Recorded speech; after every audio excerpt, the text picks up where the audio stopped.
नमस्कार, आप देख रहे हैं न्यूज वॉच इंडिया। मैं हूं आपके साथ पंकज यादव। करते हैं बुलेटिन की शुरुआत बड़ी खबर के साथ। तो लखनऊ से बड़ी खबर, जहां पर ओपी राजभर भारतीय जनता पार्टी में शामिल हो चुके हैं। इस वक्त की बड़ी खबर आपको बता रहे हैं, जहां पर ओम प्रकाश राजभर भारतीय जनता पार्टी गठबंधन में हुए हैं शामिल। गृह मंत्री अमित शाह ने ट्वीट कर ये जानकारी दी है। इसी के साथ आपको ये भी बता दें कि गठबंधन को लेकर सुभाषपा की आज बड़ी बैठक होगी और मंडल के पदाधिकारियों की बैठक में ये चर्चा भी होगी। ओम प्रकाश राजभर इस बैठक में मौजूद रहेंगे। समय से पहले गठबंधन का ऐलान कर सकती है सुभाषपा। तो बड़ी खबर आपको बता रहे, जहां पर बैठक में कई जिलों के पदाधिकारी भी शामिल होंगे। बड़ी खबर लखनऊ से आपकी टीवी स्क्रीन पर, जहां पर बता दें कि ओम प्रकाश राजभर भारतीय जनता पार्टी गठबंधन में हुए हैं शामिल। गृह मंत्री अमित शाह ने ट्वीट कर इसकी जानकारी दी है और इसी के साथ ये भी जानकारी दे दें कि गठबंधन को लेकर सुभाषपा की आज बड़ी बैठक है। मंडल के पदाधिकारियों की बैठक में भी ये चर्चा होगी और ओम प्रकाश राजभर की इस बैठक में मौजूद रहेंगे, जहां पर समय से पहले गठबंधन का ऐलान कर सकती है सुभाषपा। और इसी खबर पर ज्यादा जानकारी के साथ मेरे सहयोगी सिद्धार्थ मेरे साथ फोन लाइन पर जुड़ चुके हैं। सिद्धार्थ, जो अटकलें लगाई जा रही थी, जो खबरें सामने आ रही थी, आखिरकार उन पर मोहर लग चुकी है। भारतीय जनता पार्टी में शामिल हो चुके हैं ओम प्रकाश राजभर। इसको लेकर क्या कुछ खास अपडेट? जी बिल्कुल, एनडीए के गठबंधन में शामिल हो चुके हैं ओपी राजभर। अमित शाह ने खुद ट्वीट करके जानकारी दी। दिल्ली में ओपी राजभर ने अपने साथ अमित शाह से मुलाकात की थी।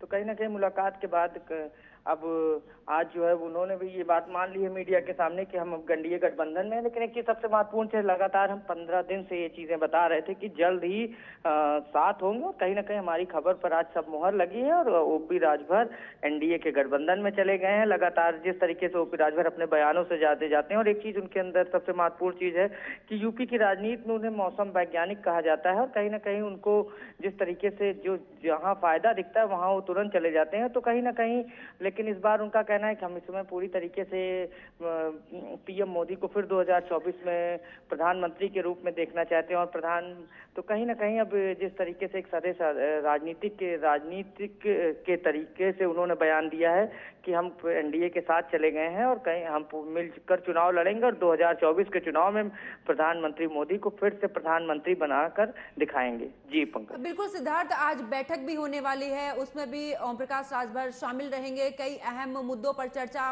खास करके गठबंधन का ऐलान कर सकती है सुभाषपा। इसको लेकर क्या कुछ खास रणनीति सुभाषपा की तरफ से हो सकती है?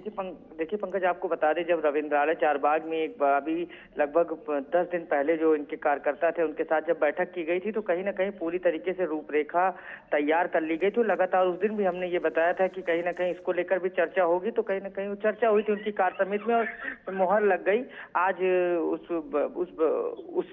उस गठबंधन की। तो कहीं ना कहीं आज भी ये चर्चा की जाएगी किन किन सीटों की मांग की जाए। जो हमारे सूत्र बताते हैं उसमें कहीं ना कहीं वो मऊ से ज्यादातर मऊ की जो लोकसभा सीट है उसकी मांग कर रहे हैं।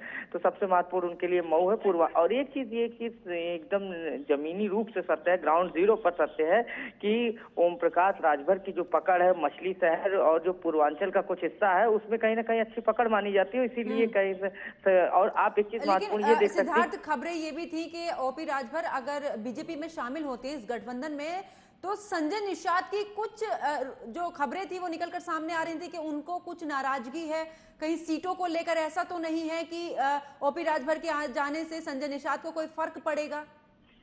देखिए बिल्कुल, ये बहुत आपने एकदम सही परफेक्ट सवाल किया। तो कहें ये एक चीज काफी महत्वपूर्ण है कि अब देखना ये है कि निषाद जो सीटें मांग रहे हैं, इसके पहले भी उन्होंने कहीं ना कहीं जिस तरीके से बैठक करके और प्रेशर पॉलिटिक्स की थी कि कहीं ना कहीं हमारी संख्या काफी है। एक ये स्लोगन था जिसकी संख्या भारी उसकी उतनी भागीदारी। ये पहले कहीं ना कहीं बीएसपी इस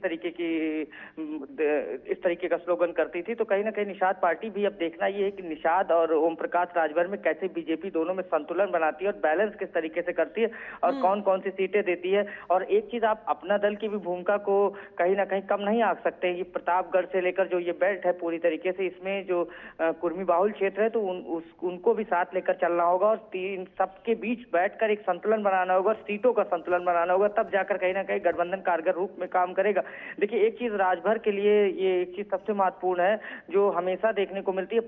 फैजाबाद में समाजवादी पार्टी ने जो एक सीट पर जीत दर्ज की थी विधानसभा चुनाव में, वो कहीं ना कहीं कहीं अब राजभर के कारण ही वो जीत दर्ज की थी, और वोटिंग प्रतिशत जो बढ़ा वो कहीं ना कहीं राजभर के कारण बढ़ा है। तो ये एक चीज है, जमीनी नेता है, जमीन पर काम करते हैं, कार्यकर्ताओं से जुड़ते हैं। और 2017 के बाद कहीं ना कहीं इनका जो था, जिस तरीके से इनके सीटों में बढ़ोतरी, और 2007 में एक भी सीट नहीं पाए थे। तो कहीं ना कहीं 2017 से लेकर 22 का जो दौर रहा वो कहीं ना कहीं राजभर के लिए काफी अच्छा रहा। तो पंकज, अब आने वाली यूपी की राजनीति में आज संडे जरूर है, लेकिन आज कहीं ना कहीं अब ये संडे जो है वो यादगार हो गया है राजभर के लिए भी और बीजेपी के लिए भी, और ये काफी महत्वपूर्ण है। क्योंकि देखा था महाराष्ट्र में भी संडे के दिन ही ऐसी कुछ खबर निकलकर सामने आई थी जहां पर हलचल तेज हो गई थी। अब यूपी में भी आज जो रविवार का दिन है, ऐसा लग रहा है कि यूपी में भी जो हलचलें हैं, जो राजनीति है वो तेज होने वाली है। बहुत बहुत शुक्रिया सिद्धार्थ इस खबर पर जुड़ने के लिए, विस्तार पूर्वक जानकारी देने के लिए। चलिए रुक करते एक और बड़ी खबर का। लखनऊ से बड़ी खबर सामने आ रही, जहां पर दारा सिंह लड़ सकते हैं इस बार चुनाव। बड़ी खबर आपकी टीवी स्क्रीन पर लखनऊ से, जहां पर बता दें कि दारा सिंह चौहान के चुनाव लड़ने की अटकलें तेज हो चुकी हैं। सुभाषपा के सिंबल पर चुनाव लड़ने की अटकलें हैं, जहां पर घोसी सीट से चुनाव लड़ सकते हैं दारा सिंह चौहान।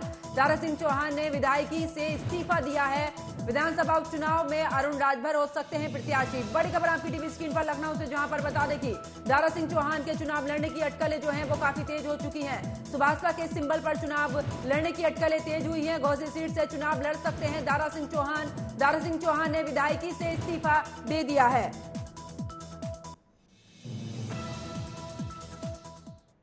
चलिए रुक करते एक और बड़ी खबर का। दिल्ली से बड़ी खबर सामने आ रही, जहां पर यमुना का जो जल स्तर है वो धीरे धीरे कम होने लगा है। इस वक्त की बड़ी खबर आपको बता रहे हैं, जहां पर दिल्ली में कम हो रहा है बाढ़ का पानी। 206.02 मीटर पहुंचा है यमुना का जल स्तर। आईटीओ लाल किला आईपीएक्स में भी अभी भी पानी भरा हुआ है। वाटर ट्रीटमेंट प्लांट बंद। साफ पानी का इस दौरान संकट छाया हुआ है। बड़ी खबर दिल्ली से आपको बता रहे, जहां पर दिल्ली में कम हो रहा है बाढ़ का पानी। 206.02 मीटर पहुंचा है यमुना का जल स्तर। आईटीओ लाल किला आईपीएक्स में भी इस दौरान पानी भरा हुआ है। वाटर ट्रीटमेंट प्लांट बंद, और साफ पानी का भी इस दौरान जो परेशानी है वो देखने को मिल रही है, जो संकट है वो बना हुआ है। बड़ी खबर दिल्ली से आपकी टीवी स्क्रीन पर। और इसी खबर पर ज्यादा जानकारी के साथ मेरे सहयोगी अवनेंद्र मेरे साथ फोन लाइन पर जुड़ चुके हैं। अवनेंद्र, धीरे धीरे यमुना का जल स्तर तो कम हो रहा है, लेकिन कहीं ना कहीं दिल्ली में जो पानी का संकट है, पीने के पानी का संकट, वो गहराता हुआ नजर आ रहा है। इसको लेकर क्या कुछ खास अपडेट? जी बिल्कुल पंकज, देखिए आपको बता दें, दिल्ली में यमुना जी का जो जलस्तर है वो लगातार घटता जा रहा है। लेकिन अगर दिल्ली वासियों की बात करें तो उनकी लगातार मुसीबतें बढ़ती दिखाई दे रही हैं। दिल्ली के मुख्यमंत्री अरविंद केजरीवाल ने कुछ ऐसे दिल्ली के इलाके हैं जहां का पीने वाला जल जो रोक दिया है और जनता त्राह त्राह कर रही है। साफ तौर से इधर एक तरफ बाढ़ से, महामारी से लगातार जूझ रही थी, जो घर से बेघर हो गए लगभग 5 से 7 हजार परिवार, जिन्हें कहा जाए दिल्ली के सरकारी स्कूलों में शिफ्ट किया गया। अरविंद केजरीवाल की तरफ से बड़े बड़े दावे किए गए। साफ तौर से ना ही उनके खाने की व्यवस्था और ना ही पानी की व्यवस्था है। लगातार दिल्ली की जनता जो है अपने सोशल मीडिया से लगातार सरकार से गुहार लगावे, चाहे वो केंद्र सरकार हो या राज्य सरकार हो।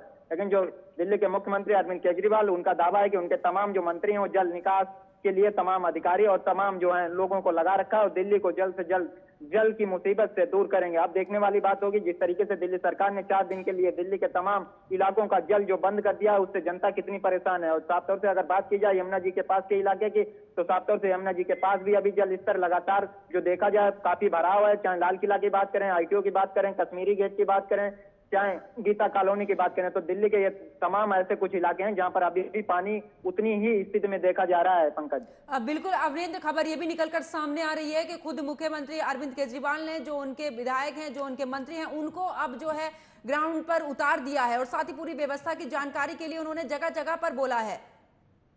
जी बिल्कुल, देखिए पंकज, आपको बता दें जो दिल्ली के मुख्यमंत्री हैं उन्होंने खुद जीरो ग्राउंड पर उतरे थे और उन्होंने खुद निरीक्षण किया था, यमुना जी का निरीक्षण किया और दिल्ली के तमाम ऐसे इलाके थे जो बाढ़ से ग्रस्त थे उनका निरीक्षण किया। उसके बाद स्वास्थ्य मंत्री जो है सौरभ भारद्वाज, वो भी जीरो ग्राउंड पर उतरे। कल रात की जो उनकी तस्वीरें सोशल मीडिया पर वायरल हो रही हैं, तमाम अधिकारियों के साथ में लगातार जो बाढ़ के क्षेत्र हैं वहां दौरा कर रहे हैं और लगातार संभव मदद करने की भी जता रहे हैं। और कल एक सौरभ भारद्वाज की कल एक यमुना विहार की एक जो है वायरल हुई थी फोटो, उसमें साफ तौर से यमुना विहार के जो लोग थे वो कहीं न कहीं सौरभ भारद्वाज को और आम आदमी पार्टी को लगातार ताजा खिलाफ नारेबाजी कर रहे थे और घेरने की भी कोशिश की थी। तमाम तरीके से जो लोग हैं काफी ज्यादा परेशान है। उनका साफ तौर से कहना है कि दिल्ली में हर बार बाढ़ आती है, तमाम सरकार को ये पहले पता होता है कि बाढ़ आती है, तो सरकार को उसकी व्यवस्था करके रखनी चाहिए। तो कहीं कहीं जो जनता है वो लगातार आम आदमी पार्टी पर हमलावर होती नजर आती है। वहीं विपक्ष की बात करें बिल्कुल। भारतीय अवनींद्र, जनता अगर पार्टी इस या दौरान कांग्रेस बात की, की जाए साफ सफाई की, तो क्या दिल्ली में इस बार साफ सफाई हुई थी? नालों की जो व्यवस्था थी, जो उसमें साफ सफाई करनी थी, क्या वो हुई थी? क्या यही सबसे बड़ी वजह रही है दिल्ली में इतनी बड़ी बाढ़ की? जी बिल्कुल, अगर साफ सफाई की बात करते हैं तो आम आदमी पार्टी शुरू से ही कट्टर ईमानदार पार्टी बताती आई, और साफ तौर से जब एमसीडी में चुनाव लड़ा था साफ तौर से कहा था कि दिल्ली की सड़कें स्वच्छ बनाएंगे और दिल्ली की जनता को पानी और तमाम ऐसे वादे किए थे जो कि दिल्ली को जनता को परेशानी नहीं होगी। लेकिन अगर बात की जाए नालों की और नालियों की, तो किसी तरीके की एमसीडी के किसी भी पार्षद ने या कहा जाए जो और अधिकारी थे किसी ने साफ नहीं कराई, जिसकी वजह से कहा जाए सड़कों पर जो वाटर ब्लॉक देखने को मिला, लॉगिंग देखने को मिली, तमाम तरीके से उससे और ज्यादा कहीं अधिक जो है दिल्ली में बाढ़ का नजारा देखने को मिला। इस दौरान ये भी देखा गया है कि बीजेपी आम आदमी पार्टी पर इसका पूरा ठीकरा फोड़ रही है और आम आदमी पार्टी बीजेपी पर, और इसी दौरान खबर ये भी निकलकर सामने आ रही, खुद प्रधानमंत्री नरेंद्र मोदी ने एलजी से बात की है दिल्ली के हालातों को लेकर। जी बिल्कुल, देखिए देश के प्रधानमंत्री नरेंद्र मोदी अगर उनकी बात करते हैं तो 24 घंटे में 18 घंटे काम करते हैं। तो उन्होंने साफ तौर से जो है दिल्ली का जायजा लिया, फोन लाइन पे बात की, तमाम ऐसे अधिकारियों से बात की। अब बात करते हैं आम आदमी पार्टी की, तो आम आदमी पार्टी साफ तौर से अगर बात की जाए तो भारतीय जनता पार्टी यानी केंद्र सरकार पर आरोप लगा रही है कि जिस तरीके से जो हथनी वैकुंठ राज है, वैकुंठ से जो है पानी भारतीय जनता पार्टी ने छुड़वाया, इस तरीके का आम आदमी पार्टी के तमाम जो नेता है उनकी तरफ से आरोप लगाया जा रहा है। लेकिन जो जनता है वो साफ तौर से कहती है कि ये जो कुदरत की देन है, ये तो बाढ़ आती है, बरसात होती है, तो कहीं कहीं जो सरकार है उसको इसकी व्यवस्था करके रखनी चाहिए। पंकज, चलिए, बहुत बहुत शुक्रिया अवनींद्र इस खबर पर जुड़ने के लिए, विस्तार पूर्वक जानकारी देने के लिए। खबरों में आगे बात करते हैं जहां पर यूपी के मुख्यमंत्री योगी आदित्यनाथ गोरखपुर के दौरे पर रहे, जहां इस दौरान उन्होंने जनता दरबार भी लगाया। और इसी के साथ आपको यह भी जानकारी दे दें कि गोरखपुर के दूसरे दिन सुबह गोरखनाथ मंदिर भ्रमण के बाद प्रदेश के अलग अलग जिलों और दूर दराज से आए हुए फरियादियों से जनता दरबार में एक एक करके मुख्यमंत्री ने बातें सुनी और साथ ही मौके पर मौजूद संबंधित अधिकारियों को सभी के मामलों को जल्द से जल्द निस्तारण करने के भी निर्देश उन्होंने दिए हैं।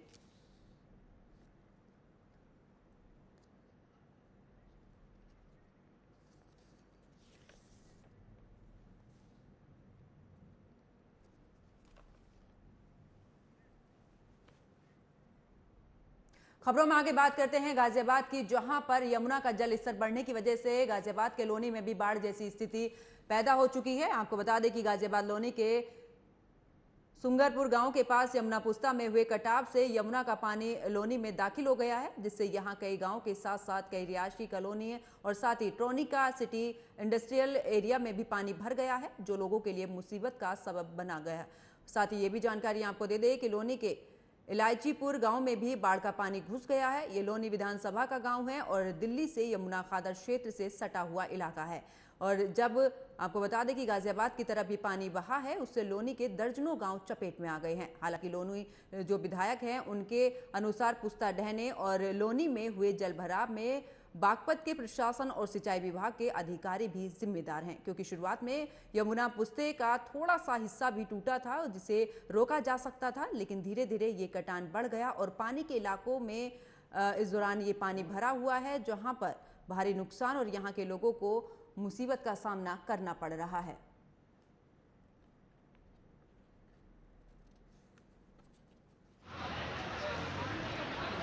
कई इलाकों में बाढ़ की स्थिति बनी हुई है, किस तरह राहत कार्य चल रहा है?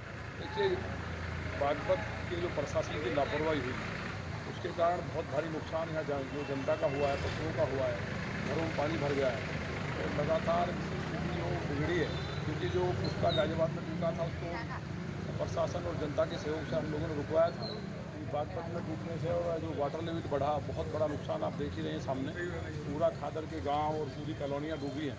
तो बहुत दुखद है। इसमें हम लोग जो भी खाने पीने की व्यवस्था ट्रैक्टर्स के द्वारा लोगों को निकालना दिन रात लगे हैं, लेकिन जो इस तरह का माहौल है उससे बहुत तकलीफ है। मुझे उम्मीद है कि आज हम लोग इसे रोकने में कामयाब हो जाएंगे। कितने लोग प्रभावित हुए? लोग तो आप देख रहे हैं, लाखों लोग, कोई ऐसा नहीं है जो प्रभावित ना हो, सभी प्रभावित हैं। खबरों में आगे बात करते हैं बुलंदशहर की, जहां पर कावड़ियों को लेकर पुलिस प्रशासन की तरफ से पुख्ता इंतजाम किए गए हैं। साथ ही सीसीटीवी कैमरे से नजर रखी जा रही है। और ये भी जानकारी आपको दे दें कि बुलंदशहर में महाशिवरात्रि के पावन मौके पर खुर्जा में स्थित मंदिर में कावड़ियों के लिए खास इंतजाम किए गए हैं। सुरक्षा के ध्यान में रखते हुए जगह जगह सीसीटीवी कैमरे लगाए गए हैं। क्या कुछ व्यवस्था यहाँ पर की गई है, आप तस्वीरों में देख सकते हैं।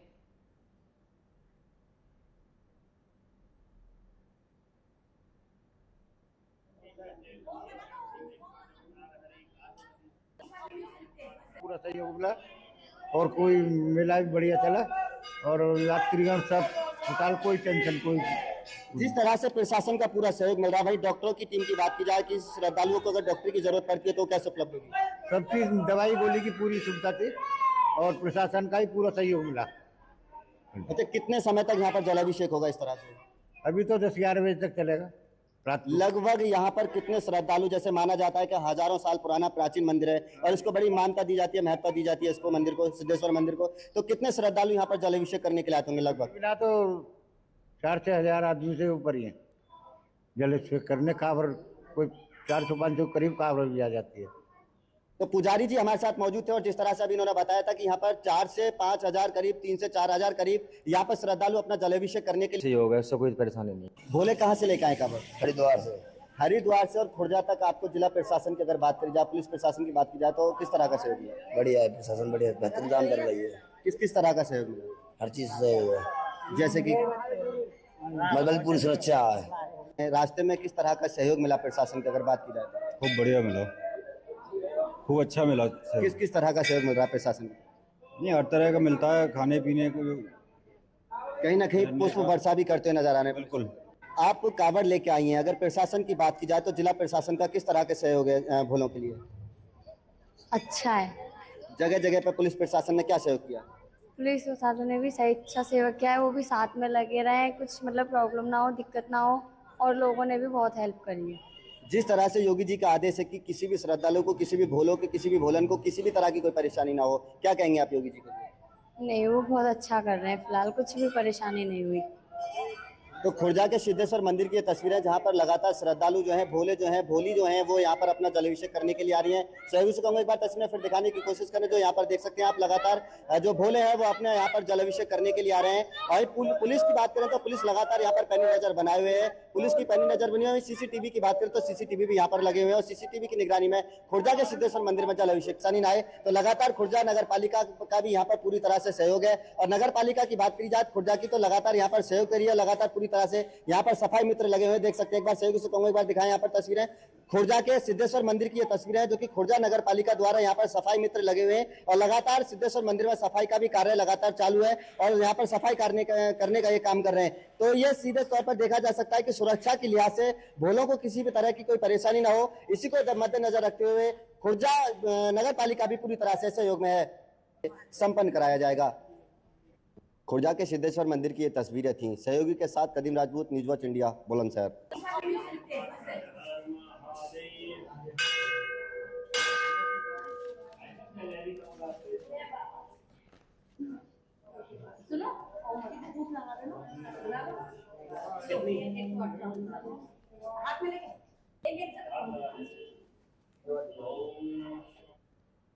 खबरों में आगे बात करते हैं यूपी के अमरोहा की, जहां पर आजम खान को लेकर बड़ा बयान दिया गया है। तो इस दौरान आपको बता दें कि यूपी के अमरोहा में योगी सरकार के गन्ना विकास राज्य मंत्री संजय सिंह गंगवार ने हरिद्वार से गंगा जल भरा इस दौरान लौट रहे कांवड़ियों पर ब्रजघाट चौकी पर फूलों से वर्षा की है। वहीं राज्य मंत्री ने कांवड़ियों को फल और पानी भी बांटा है। इस दौरान सपा नेता आजम खान को 2 साल की सजा होने पर उन्होंने कहा कि न्यायालय का फैसला है, उस पर कुछ भी कहना सही नहीं है। वहीं असम के सीएम हेमंत शर्मा के सब्जी के दाम पर मुसलमानों को जिम्मेदार ठहराने वाले बयान पर बोलते हुए कहा कि बीजेपी सबका साथ सबका विकास के मंत्र के साथ में आगे बढ़ रही है।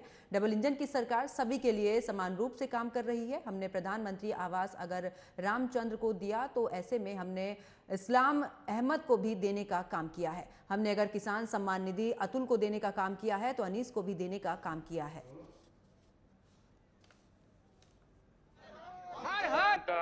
हमारा पवित्र महीना सावन का होता है, जिसमें गंगा जी को लेकर के भगवान शंकर के मंदिर में चढ़ाने का काम हमारे प्राचीन समय से होता चला आ रहा है।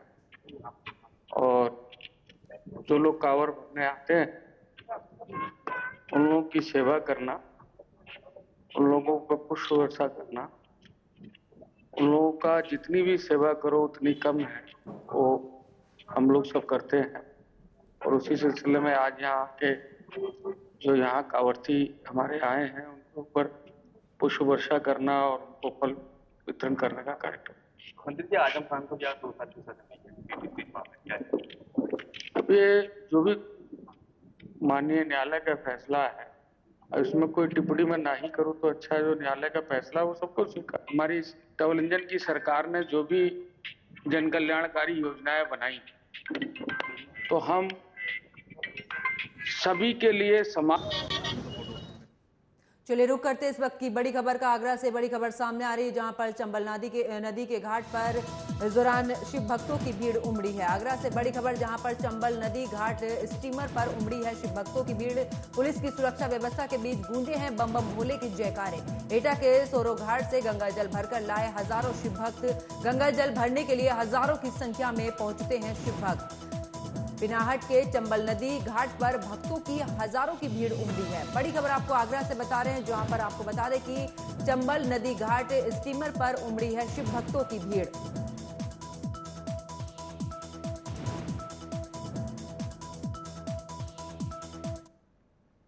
खबरों में आगे बात करते हैं यूपी के आगरा की, जहां पर पुलिस को बड़ी सफलता हाथ लगी है। इस दौरान पुलिस ने मुठभेड़ के दौरान कुछ बदमाशों को गिरफ्तार किया है। साथ ही आपको बता दें कि यूपी के आगरा में जगदीशपुरा पुलिस को ये बड़ी सफलता हाथ लगी है। चैन स्नैचिंग की घटनाओं को अंजाम देने वाले गैंग का पुलिस ने खुलासा करते हुए 3 आरोपियों को इस दौरान गिरफ्तार किया है।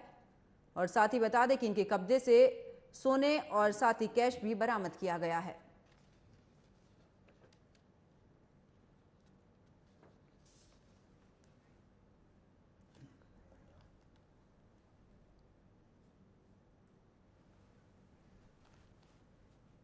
रुक करते इस वक्त की बड़ी खबर का। आगरा से बड़ी खबर सामने आ रही, जहां पर गौशाला में गायों की मौत का मामला सामने आया है। आगरा से बड़ी खबर आपको बता रहे, जहां पर गौशाला में अचानक बिगड़ी है गायों की हालत। भूख से तड़पने पर गायों की मौत का आरोप लगा है। 11 गायों की मौत होने पर ग्रामीणों ने इस दौरान आरोप लगाया है। मौके पर इस दौरान टीम भी पहुंची है। तो बड़ी खबर आपको बता रहे हैं आगरा से, जहां पर आपको बता दें कि गौशाला में अचानक बिगड़ी है गायों की हालत। भूख से तड़पने पर गायों की मौत का भी आरोप है। 11 गायों की मौत होने पर ग्रामीणों का आरोप है। मौके पर पहुंची है पशुपालन चिकित्सा विभाग की टीम। टीम ने पहुंचकर गायों का किया है स्वास्थ्य परीक्षण।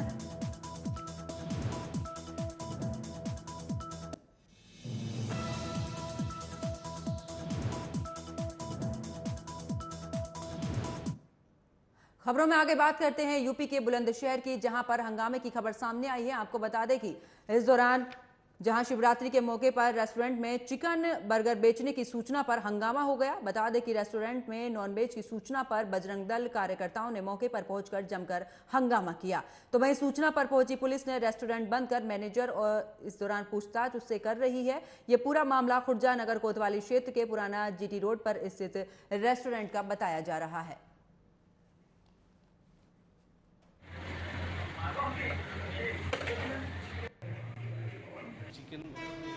पाया गया चिकन के, तो उसमें हम लोग देख रहे हैं, जांच कर रहे हैं। और जो भी उसमें ये निर्देश था कि ये अभी विक्रय नहीं किया जाएगा, तो इस संबंध में जो है सुसंगत धाराओं के अंदर जो है उसमें कार्रवाई की जाएगी। और फिलहाल जो है इसको जो है अग्रिम आदेश में इसको बंद कराया जा रहा है। और मेरे साथ फिलहाल खबरों में इतना ही। आप देखते रहिए न्यूज वॉच इंडिया। नमस्कार।